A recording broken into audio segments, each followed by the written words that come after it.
Thank you for tuning in to the best parenting show on the internet, Post Daily Dose. It's the Post. It's the Post.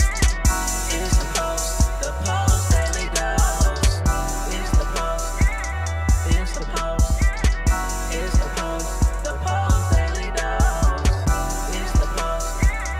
It's the Post. Hey, darn it, I forgot my theme music. That's okay, I'll catch it next time. Good evening, everyone, and welcome to another episode of Post Daily Dose with me, your trusted parenting advisor, faithful guide, and servant on the healing journey. What's my name? Big Papa Bryan+Post. Tonight's episode brought to you by The Lovolution. If you are struggling as a parent and you need more support, you want more resources, the new Parenting Lovolution is where you go to get support. There's a private Facebook group. There's a ton of educational materials that you can access, and we would be so excited to have you join our team of Lovolutionaries. So hope everyone's doing fantastic on freaking fabulous Friday, baby. Freaking fabulous Friday. As you can tell, I am back in the cabin, and I am so happy. Kyle and we had a very long week of driving and just grinding it out and making things happen and just seeing some beautiful people, meeting some beautiful people. And so it's just a great time to get back home in the pad and chill out and wrap it up on Friday with you guys. So tonight's episode, we're going to talk about dad's role in aggressive children. I think I just was having a conversation with a mom and this came up and I said, hey, I'm going to talk about that. And so here's the thing, and this is not going to be too long. It could be very long, but I'm not going to make it too long. Hey, good night there, Stefan in the Netherlands, and Kirsten, and Mimi, I see you. So here's the thing. Early in the lives of young men, the role of the father influence is to help regulate testosterone. So when boys are developing, the presence of the, that's Delmer's calling me.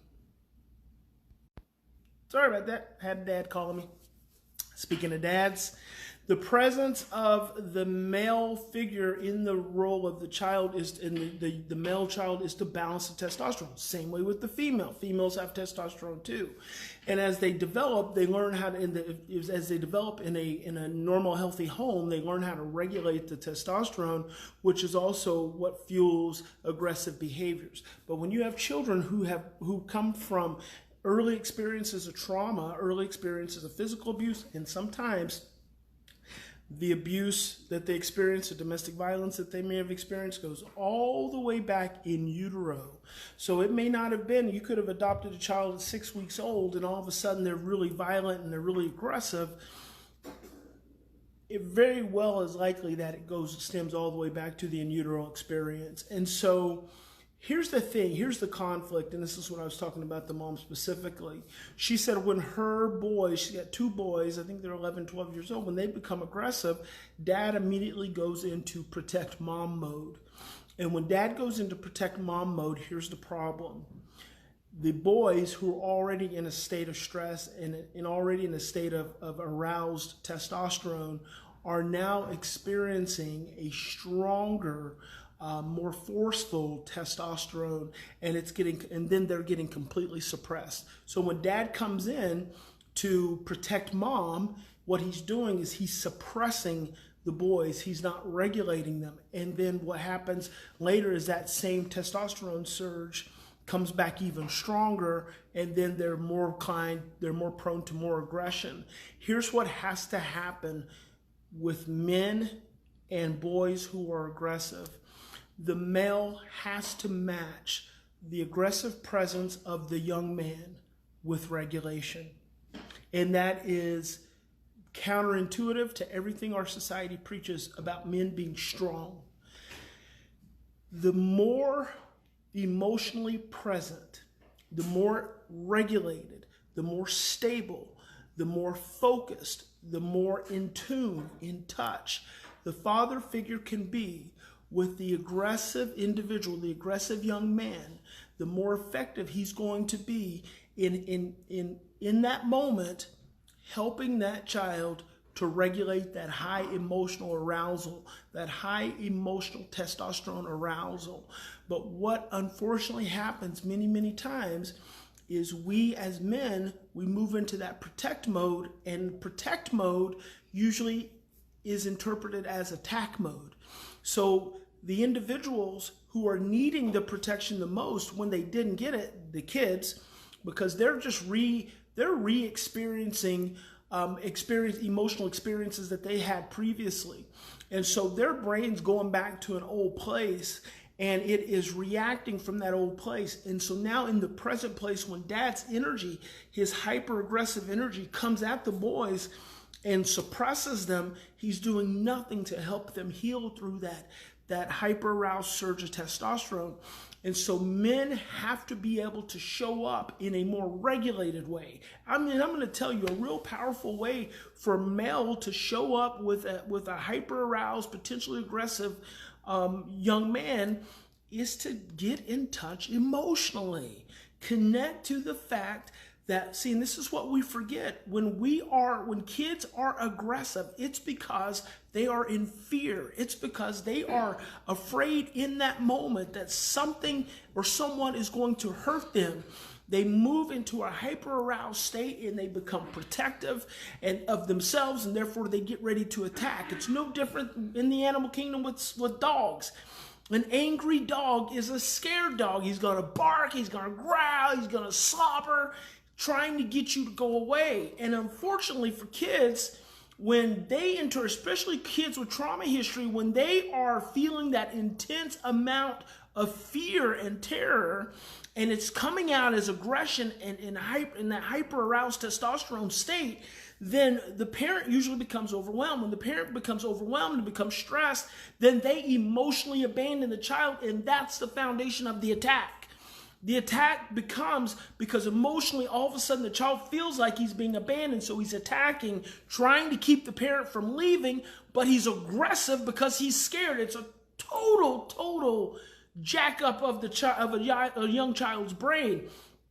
A strong male presence is able to step in the middle and say, I can feel how angry you are right now. And I'm mad with you. I'm mad that you don't feel safe. I'm mad that we've not been able to make you feel safe all these years. Tell you a story of a situation I had with a young man. This is how I'm going to wrap this all together just so you can kind of see it in action. He went, this is in a group home. He got triggered and started going around the group home. First he started breaking windows. And so I was right there with him. And when I came up beside him, after he had broken like the second or third window, I said, I can tell how mad you are. And he turned and he started to move away from me. And so he actually went out the back door. He went all the way around the house. I'm right behind him. He's 12 years old. Really big kid, 12 years. He goes all the way around the front of the house, goes up the stairs. I'm right behind him, not even saying anything at that point. He goes down the hallway, goes in his room. I go right in behind him and I close the door behind me. And I'm standing next to the door. His bed's there. He's on the other side of the room, and I kind of grab a pillow because I expect that he's probably going to throw something. See, when you're regulated, your thinking is focused. Your thinking is clear. Your short-term memory is available. So I'm not in survival mode. I'm in presence. I'm in mindfulness. I'm in connection. And of course, he tries to throw something, and for me, in that state, he's like a 3-year-old. So I'm not scared, even though most people historically with this young man have been very fearful of him because he's been aggressive. And so he throws, it was a bottle of hand sanitizer. He throws it, goes, some awkward place. And he comes back around, and I put the pillow down, and I'm standing there in front of the door. And he said, let me out. He comes right up on me. He says, let me out. And I put my head down. I'm not even looking at him. And I say, I can't do that, buddy. I can't let you out. He says, let me out. I said, I can't do that, buddy. I can't do that because out there I can't keep you safe, because out there I know you're scared. And I know you've been scared your whole life, and it makes me so angry. It makes me so angry that no adult has ever been able to make you feel safe. And it makes me so mad, and it makes me so sad that you've never been able to feel safe. And I just go into a process. And he actually backs up, and I just went deep into my emotions. I mean, I literally started boo hooing, and I know this kid's never experienced this before. So many kids that come from trauma. I've never had adults who have been willing to grieve over their pain and their loss, especially adopted children. I had a social worker asking me about that the other day, about how we address adoption in this work. And I'm always saying, fundamentally, the adoption dynamic is a dynamic of grief. We have to grieve. We have to grieve. And so I go into this process, this emotional process with this young man. I actually, backed against the wall, slide down on the wall in front of the door, still in front of the door, and I'm crying, I'm sobbing. And at this point, he's even teary. And I get down, I'm sitting there on the floor, and I'm just like, dude, I feel so sad. I just feel so sad. And at this point, he's completely regulated. He is completely regulated. I did nothing more than use emotion. He walks across over at the other side of the room. He picks up the bottle of hand sanitizer. He comes back around. Somewhere in the commotion, I had scratched my knee, so I had a little blood running down my knee. He gets down on his knee. He pumps the hand sanitizer in his hand. He starts to rub it on my knee. He's cleaning my wound. And I said, thank you, buddy. It's okay. It's okay. He sits down beside me. And I say to him, I know how scared you've been. I know how hard it's been for you for so long. And I'm not crying at this point, but I'm teary. And he's just there. He's just present with me. He's just connected. And we just stayed in that space for probably, I bet you this did not last longer than 10 minutes. This is what I try to express. Emotional breakthroughs don't have to take forever. They don't have to take forever. A lot of times they're just a breath away. We connected in that moment. We got up, we went out. That kid who had not been successful in any other placements became one of our easiest kids to manage.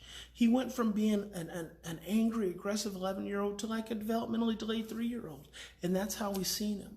So men, you have the power to use your strength. Listen to that word. You have the power to use your strength to emotionally connect to your child. You don't have to physically manhandle them and be big and mean and tough. And I call it having John Wayne syndrome.